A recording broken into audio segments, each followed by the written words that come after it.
How to cancel your Wix subscription. Hey guys, welcome back. In this video, I'll be showing you guys how you can cancel your Wix subscription. So let's get into it.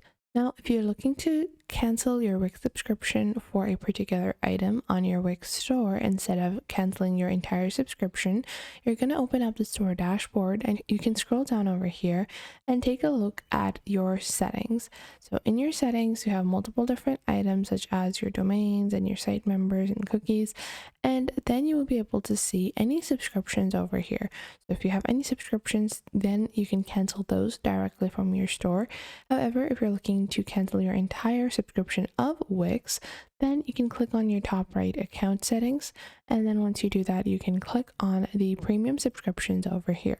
Now once you click on premium subscriptions, this will show you your Wix plan, and you can cancel your Wix plan simply by clicking on cancel and deactivating, or you can also just move down to the free version of Wix, which will start running Wix ads again on your website.